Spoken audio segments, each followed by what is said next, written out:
gartee qaamni mootummaa waan kana gartee fudhatee jee hanagaa ta'uu fi hanagaa hin ta'in illee walitti qabatee deemanii warri silaa biyya san jirullee duraan irraa hafte amma yoo qaama mootummaa hagee jiru taate hunda dhagee fudhachuu galaanni gaafa dhufe addaan hin laallatu waan ta'eef miskiinni dhugatti iddoo dararamu jira nama humaan beeynatu gartee iddoo dararamaa jira baga waan kanaan gad dhuftee jala hin hafin jechuun barbaada inni biraa dhaamsinan dabarsuu barbaadu baqataan kaayiroo keessa jirullee namni as jiru ijoollee teenya dabalatee dubbachuu hin danda'anii seerri biyya kanaa ammaa taadha muur caalaa information ni beekte jeetii yaada rakkoo asirra taa'ee aan dubbachuu hin dandeenye investigate gootee baruu dandeessa hawaasni keenya keessa jira rakkataan baqataadha baqataan dhugatti Jawaar keenya baqataan sheekkan biyya kanarra jirurraa eegalee ha irraan hidhamin bultiin shayniin hidhamin illee hin jiru dhugaan himee ofi waan kana akka hojii manatti nu qabadhu hadaraa hin dagatini imaana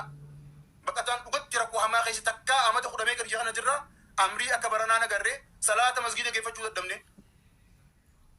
yoo mata duree irraa beellee na of kolchi dubbii tana ni jabaannaan kan siin gahee galatoomii kan jechu barbaada baga gad dhuftanii Dr. Asli Fanis waan kana galatooma rabbi sinaa kabaju kabajama sa'aatii kanaan uummata keessan karaan polotikanyaa kenna raajiidha isinumaa fi ijoollee walloo irra deebi'a namoonni akka Ali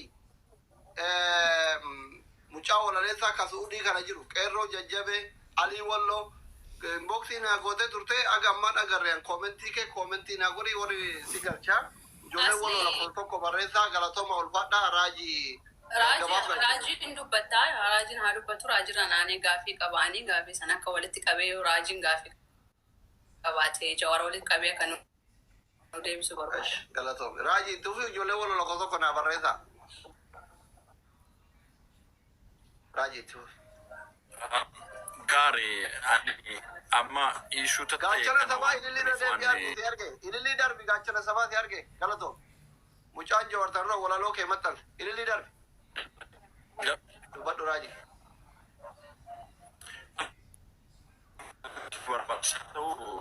Nan asteenye dubbachuun mucaanaa cimurri murasa faayidoos levelii itti I think dhagamaan gidduutu waan haasoftanif. Neetworkii keessirreeffadhu. Ali walloo si argeera. Raajii akka sirreeffatutti ani gaafadhee nama jalaa dhagahamaan jiru amma sirriyaa fakkaata malee. You're actually stuck. Yes, and again, Raji. Ani dubbadhu agasi namoota afjarraa kenna waan ta'eef. Ayyee gaggabaabsi dubbadhu. Jawaar deebisaa haga tokko dubbattee jirta jalqaba banaa keessirratti qoonni mootummaan ijoolleen biyya Arabaa keessatti wal godhutti jirtu kanarraa akka ka'e qoonni mootummaan Itoophiyaa keessaa qabu haga tokko irraa dubbattee jirta caraf gooteetuma bira dabartee san akka gaariitti akka uummataaf ibsitu maaliifi warroonni actually qooda kanarratti hirmaannaa fudhachuutti jiran hagamta akka badiin isaanii cheenii wal qabate yookiin ammoo sansalata wal qabatee bakka san gahe waan beekan natti hin fakkaatu ka beekaa godhan tahillee hin beeku inni san tokko kalamaffaa ammoo warroonni waan kana duuba jiran tu jira warra diaspora Kanaadaa Ameerikaa Awurooppaa keessa taa'anii warroota kana sponsora godhantu jira sponsora yeroo sin jedhu afaaniin haa ta'u miidiyaa kana gubbaarra taa'anii ka dhidhiiban yookiin nutu sin duubaan jira nutu kana isin jira akka reefu dubbatetti there is a law biyya kana keessatti seera ittiin yeroo namni biyya waan akkanaa kana dalagu artikiliitu jira constitutiona biyya kamii keessattu waan kana diasporaan biyya alaa kana jirtu warroota waan kanarratti deeggarsa waan kanaa godhan mallaqaan haa ta'u jajjabinaan haa ta'u wamagaa isaan gargaaraniif qooda fudhatanii jiran warroota muraasa atiyyuu maxxansitee jirta warri biyya keessa taa'anii waan kana keessaa harka qabanillee hin jirani I think sanillee jala deemuutu jirta natti fakkaata warroota kanarratti tarkaanfiin nuti akka warra diaspora biyya alaa jirtutti fudhachuu dandeenyu waan kana gargaarsuu dandeenyu warrootni seera beekanillee waan jiraniif jecha maaltu jira maal gochuu dandeenya hagamta akka seriyeesiidha uummanni kun badiin isaan dalaguutti jiran biyya Awurooppaa fi Ameerikaa kana keessatti illee haga tokko dubbattee jirta san akka diippilii xiqqoorra deebitee dubbattu barbaadeeti.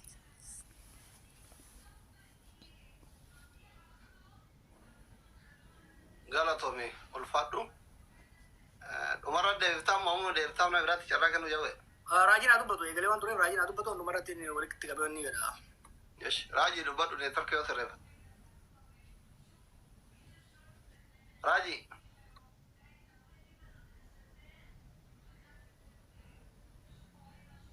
Ne Turkii Raji rakkisaana fakkaate Ali dubbadhu. Ali wallo.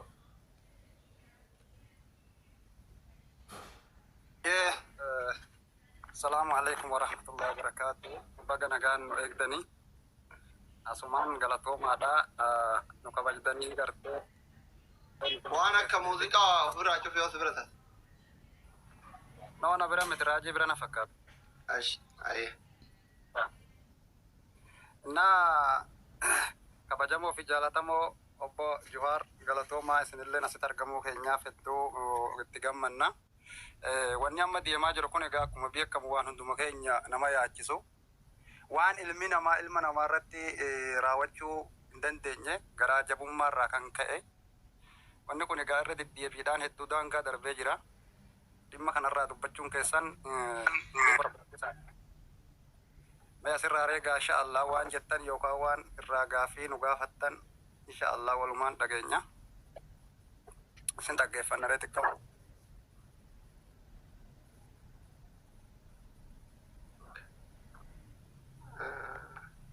Hamza.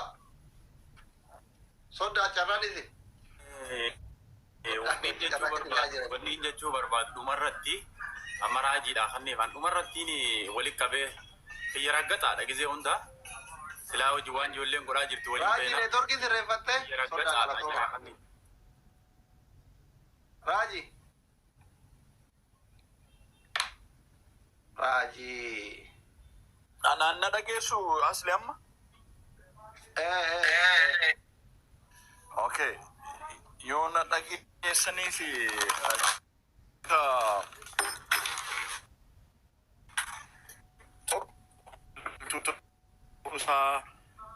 ta'uu kan masilakkaa asirratti iddoon dubbadni wanta gaaffii tokkoon Jawaariif kaasaa kan biraan foormeeshiniin kenna.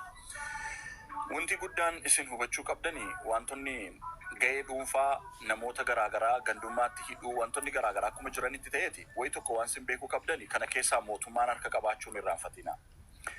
Mootummaanii unemployment ratein high waan ta'eef ijoolleen dargaggootaa productive age warri jedhamanii akkas migrate gochuunsaa mootummaa irratti dhiibbaa waan fiduu fi isa sana hanqisuuf maal godha mootummaan hojii suukaneessaa warra baqatu kanarratti hojjetamee akka namni biyyaan baane barbaada. Tokko yoo namni biyyaan baane galfata waraanaa godhatee itti gargaarama. Ijoolleen hojii barbaadachuu biyya alaa baatee waan arganne mana puulii keessa teessii qabeetu waraanatti ergaa jechuudha. Inni kun akka ta'uuf mootummaan sirnaan akka irratti hojjetaa jiru tuquu qabu. Amma gandummaa qabatee safuu Oromoo maal jedhu sana wal maddiitti sun akka jiru indikeet ta'uu odeessa dabaluu barbaada. Gama biraatiin sheerii gochuun danda'a Jawaar wajjin akka Oromootti akka sabaatti akkuma qabsoo bilisummaa Oromootti wanta ceera qabu tokko dhufaa jira.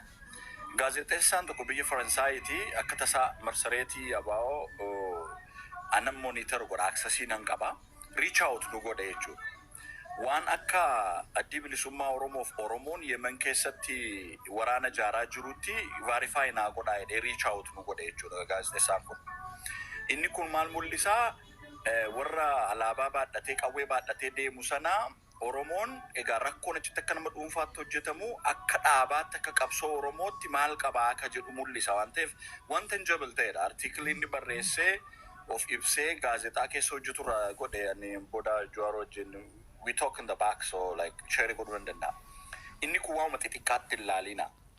Waan Muhammad Hussein yookiin gammachuu lalisaa qofa tuqee deemu miti akka miiliyoona 60 rakkoo keenya ta'uu akka sanatti hubadha. Gama biraatiin abbootiin keenya biyyoota giddu galeessa bahaa fi kaaba Afrikaa keessatti legacy gaarii nuu ba'anii. Abbaa keenya jaarraa abbaa kanarraa kaasiiti waaqoo guutuurraa kaasiiti warri lubbuun jiran Xahaa Abdiifaa biyya Sooriyaa keessatti the first foreign OLF office kan baname Sooriyaa keessatti. Ani Bobbaasaa faa kana Eertiraatti wajjin taa'ee haasa'eera. Liibiyaa dhaqanii jalqaba qabsoo kanaaf gaafa waa kadhatan waan jedhaman qabu. Oromoon qabsoon isaas Oromoo akka sabaatti safeeffannaan isaas iddootti legacy gaarii qabudha. Isa kana balleessuu warri barbaadan eenyufaadhaa yoo jedhani mootummaa qofaatti ta'uu jira. Yaadattu yoo ta'e bashoofni warri kaabaa Oromiyaa balaaleffatan yeroo